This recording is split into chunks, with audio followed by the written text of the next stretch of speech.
Hello friends, my name is Pinky Kumari and I welcome you all on my YouTube channel Genesis Political Science. आज हम बात करेंगे unit 4 के बारे में nationalist politics and expansion of its social base. और आज का टॉपिक है formation of the Muslim league और यह इस टॉपिक का पार्ट 1 है। चलिए हम इस टॉपिक को एक सिंपल और इजी तरीके से समझने की कोशिश करते हैं। Before I start this video, I really want to say thank you to all the 101 subscribers for trusting this channel. इस वीडियो में हम बात करेंगे formation of the Muslim league part 1 के बारे में। All India Muslim League. The All India Muslim League was a political party started in 1906 to protect the rights and interests of Muslims in British India.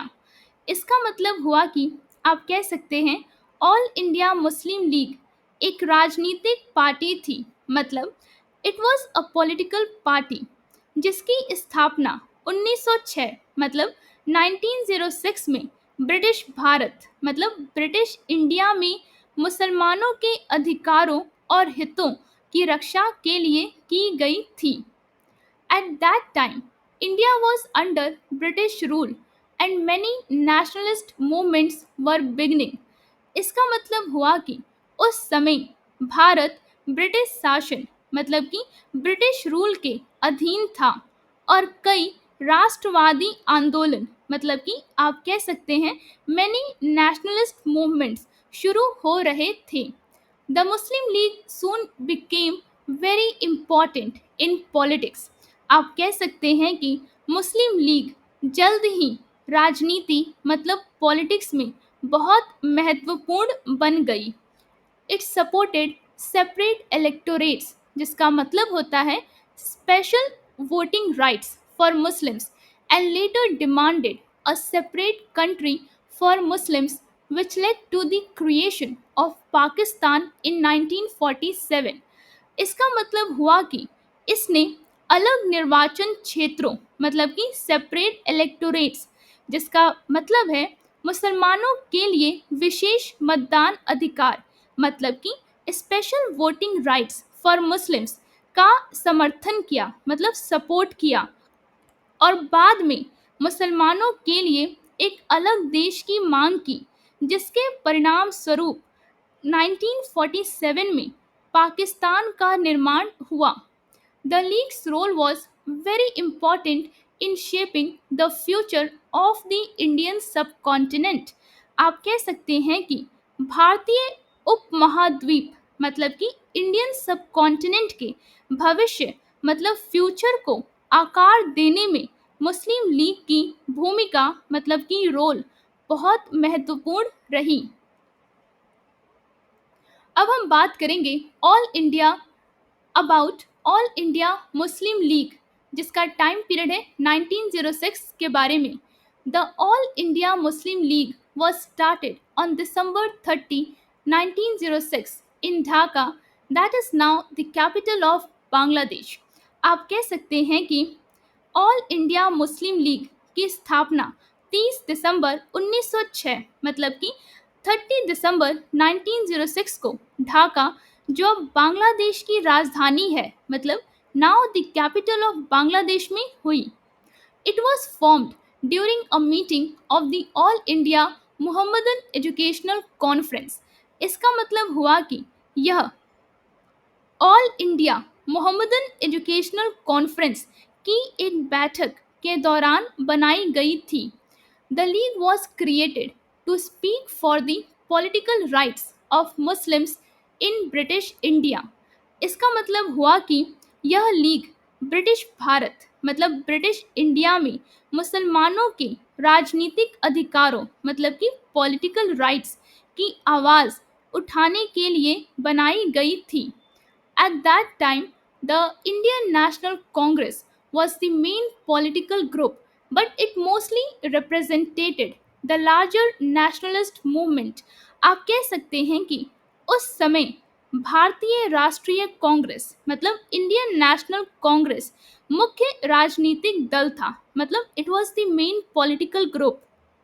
लेकिन यह अधिकतर व्यापक राष्ट्रवादी आंदोलन, मतलब कि लार्जर नेशनलिस्ट मूवमेंट का प्रतिनिधित्व, मतलब कि रिप्रेजेंटेशन करता था। The Muslim league gave Muslims their own political voice. इसका मतलब हुआ कि मुस्लिम लीग ने मुसलमानों को उनकी अपनी राजनीतिक आवाज दी, मतलब कि it gave Muslims their own political voice. अब हम बात करेंगे background of the Muslim league के बारे में, मतलब कि आप कह सकते हैं मुस्लिम लीग की पृष्ठभूमि के बारे में। बैकग्राउंड को हिंदी में कहते हैं पृष्ठभूमि। फर्स्ट पॉइंट है डिक्लाइनिंग मुस्लिम इन्फ्लुएंस, मतलब कि मुस्लिम प्रभाव का कम होना। After the fall of the Mughal Empire and the rise of British rule, Muslims lost much of their political and economic power. आप कह सकते हैं कि मुगल साम्राज्य, मतलब कि मुगल एम्पायर के पतन और ब्रिटिश शासन, मतलब कि ब्रिटिश रूल के उदय के बाद मुसलमानों ने अपने राजनीतिक और आर्थिक प्रभाव, मतलब कि पॉलिटिकल एंड इकोनॉमिक पावर का बड़ा हिस्सा खो दिया। During the late 1800s, Hindu religious and cultural movements grew stronger, which made many Muslims worried about losing their identity. इसका मतलब हुआ कि 1800 के दशक, मतलब कि 1800 के दशक के अंत में हिंदू धार्मिक, मतलब हिंदू रिलीजियस और सांस्कृतिक आंदोलनों, मतलब कि कल्चरल मूवमेंट्स का प्रभाव बढ़ा, जिससे कई मुसलमान अपनी पहचान खोने को लेकर चिंतित हो गए।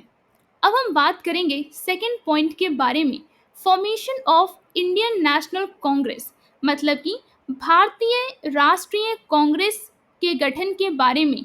फॉर्मेशन को हिंदी में कहते हैं गठन। द इंडियन नेशनल कांग्रेस, जिसे हम शॉर्ट में कहते हैं INC, was formed in 1885, but many Muslim leaders felt it mainly represented Hindu interest. आप कह सकते हैं कि भारतीय राष्ट्रीय कांग्रेस, मतलब इंडियन नेशनल कांग्रेस, जिसे हम शॉर्ट में कहते हैं आईएनसी, का गठन 1885 में हुआ, लेकिन कई मुस्लिम नेताओं को लगा कि यह मुख्य रूप से हिंदू हितों, मतलब कि हिंदू इंटरेस्ट का प्रतिनिधित्व करती है, मतलब कि रिप्रेजेंटेशन करती है। Sir Syed Ahmad Khan, a respected Muslim leader, advised Muslims not to join the Congress and instead focus on protecting their own interest. इसका मतलब हुआ कि आप कह सकते हैं सम्मानित मुस्लिम नेता, मतलब a respected Muslim leader sir Syed Ahmed Khan ने मुसलमानों को कांग्रेस में शामिल ना होने और इसके बजाय अपने स्वयं के हितों की रक्षा पर ध्यान केंद्रित करने की सलाह दी। अब हम बात करेंगे थर्ड पॉइंट के बारे में, पार्टीशन ऑफ बंगाल के बारे में, जिसका टाइम पीरियड है 1905, मतलब कि बंगाल विभाजन 1905। In 1905 the British divided Bengal into two parts, मतलब कि 1905 मतलब 1905 में ब्रिटिशों ने बंगाल को दो हिस्सों में बांट दिया। This created a Muslim majority region in eastern Bengal, मतलब कि इससे पूर्वी बंगाल, मतलब ईस्टर्न बंगाल में मुसलमानों का बहुमत वाला क्षेत्र, मतलब कि मुस्लिम मेजॉरिटी रीजन बन गया। However, Hindus opposed this move, leading to tension between the two communities. आप कह सकते हैं कि लेकिन हिंदुओं ने इस कदम का विरोध किया, जिससे दोनों समुदायों, मतलब कि कम्युनिटीज के बीच तनाव, मतलब टेंशन उत्पन्न हो गया। This event made Muslims feel the need for their own political platform. आप कह सकते हैं कि इस घटना ने मुसलमानों को अपने अलग राजनीतिक मंच, मतलब कि ओन पॉलिटिकल प्लेटफॉर्म की आवश्यकता का एहसास कराया। अब हम बात करेंगे फोर्थ पॉइंट के बारे में, शिमला डेलीगेशन के बारे में, जिसका टाइम पीरियड है 1906, मतलब कि शिमला प्रतिनिधि मंडल 1906। In 1906, Aga Khan led a group of Muslim leaders called the Shimla delegation to meet Viceroy Lord Minto। मतलब कि 1906 में आगा खान ने मुस्लिम नेताओं के एक समूह, जिसे शिमला प्रतिनिधि मंडल कहा गया, का नेतृत्व किया और वॉइसरॉय लॉर्ड मिंटो से मुलाकात की। They demanded separate electorates so Muslims could vote for their own representatives। आप कह सकते हैं कि उन्होंने अलग निर्वाचन क्षेत्रों, मतलब सेपरेट इलेक्टोरेट्स की मांग की, ताकि मुसलमान अपने प्रतिनिधियों, मतलब कि ओन रिप्रेजेंटेटिव्स को स्वयं चुन सकें। This was an important step toward forming the All India Muslim League।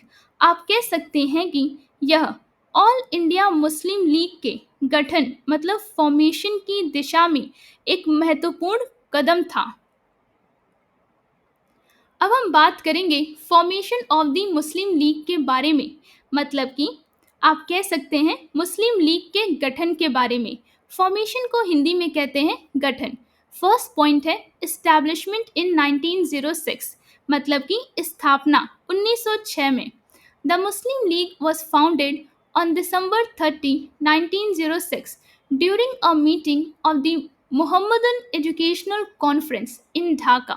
आप कह सकते हैं कि मुस्लिम लीग की स्थापना 30 दिसंबर 1906 को ढाका में मोहम्मदन एजुकेशनल कॉन्फ्रेंस की एक बैठक के दौरान हुई। It was formed to give Muslims a separate political voice in British India. आप कह सकते हैं कि यह ब्रिटिश भारत, मतलब ब्रिटिश इंडिया में मुसलमानों को एक अलग राजनीतिक आवाज़, मतलब कि सेपरेट पॉलिटिकल वॉइस देने के लिए बनाई गई थी। अब हम बात करेंगे सेकंड पॉइंट के बारे में, रोल ऑफ लीडर्स, मतलब कि नेताओं की भूमिका के बारे में। The formation of the league was led by Nawab Khwaja Salimullah of Dhaka, who gathered important Muslim leaders like Aga Khan, Nawab Mohsin ul Mulk and नवाब विकार उल मुल्क। आप कह सकते हैं कि ढाका के नवाब ख्वाजा सलीमुल्लाह ने लीग के गठन का नेतृत्व किया और आगा खान, नवाब मोहिशन उल मुल्क तथा नवाब विकार उल मुल्क जैसे महत्वपूर्ण मुस्लिम नेताओं को एकत्रित किया। These leaders became the key figures of the new organization। मतलब कि ये नेता इस नए संगठन, मतलब न्यू ऑर्गेनाइजेशन के प्रमुख व्यक्तित्व, मतलब की फिगर्स बने। अब हम बात करेंगे थर्ड पॉइंट के बारे में, फर्स्ट सेशन एंड लीडरशिप के बारे में, मतलब कि पहला अधिवेशन और नेतृत्व। लीडरशिप को हिंदी में कहते हैं नेतृत्व और सेशन को हिंदी में कहते हैं अधिवेशन। आप सेशन को हिंदी में और इसे कह सकते हैं सत्र। The league held it's first annual session in Karachi on December 29, 1907। आप कह सकते हैं कि लीग ने अपना पहला वार्षिक अधिवेशन या फिर वार्षिक सत्र 29 दिसंबर 1907 को कराची में आयोजित किया। मतलब कि आप कह सकते हैं कि ये हेल्ड हुआ।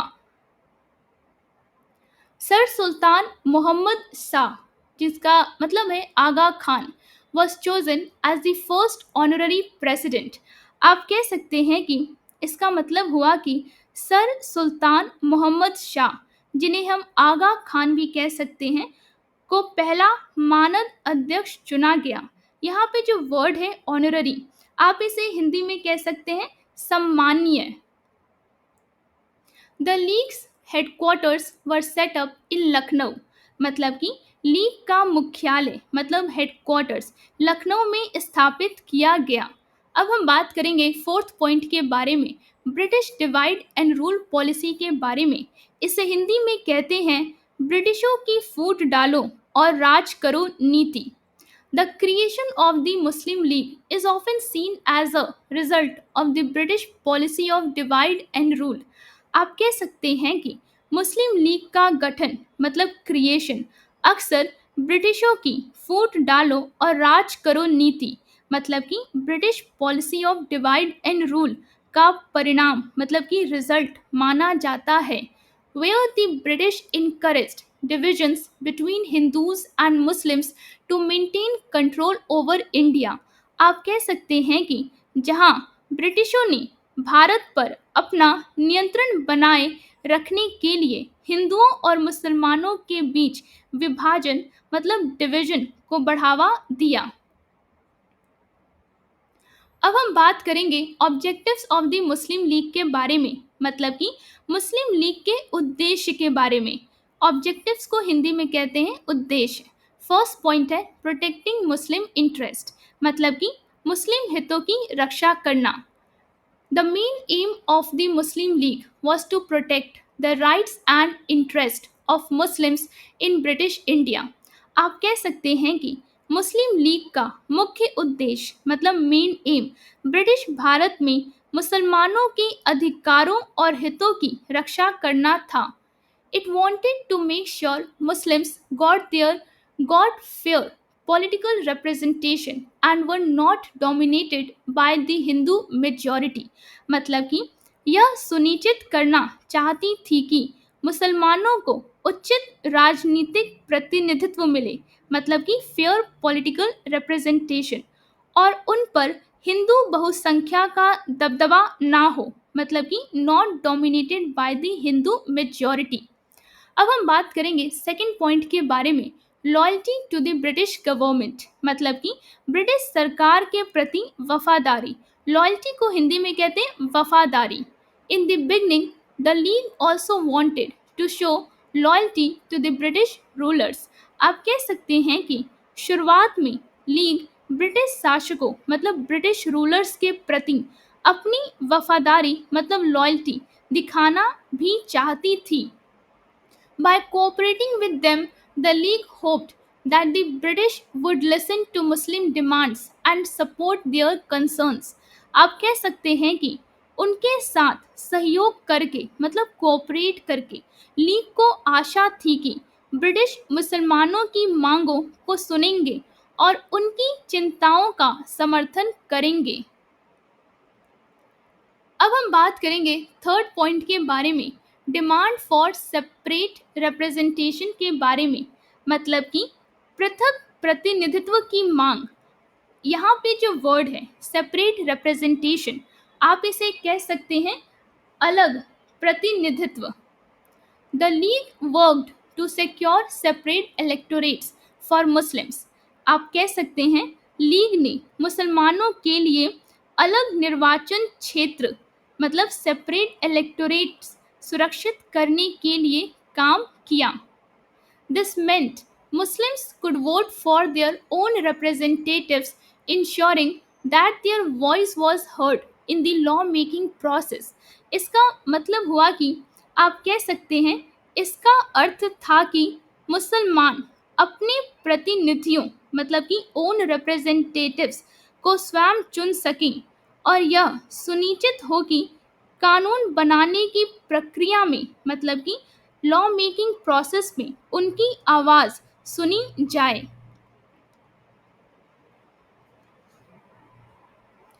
उम्मीद करती हूँ जो टॉपिक आज हमने डिस्कस किया वो आपको एक सिंपल और इजी तरीके से समझ में आया होगा। अगर वीडियो अच्छा लगा हो तो लाइक और सब्सक्राइब करना ना भूलिए, शेयर ज़रूर करें और अपने दोस्तों को भी इस चैनल के बारे में बताइए। कमेंट्स में अपनी राय ज़रूर दें, बेल आइकन पे क्लिक करें ताकि अगला वीडियो मिस ना हो। Before ending, I just want to thank you for watching this video and giving your time.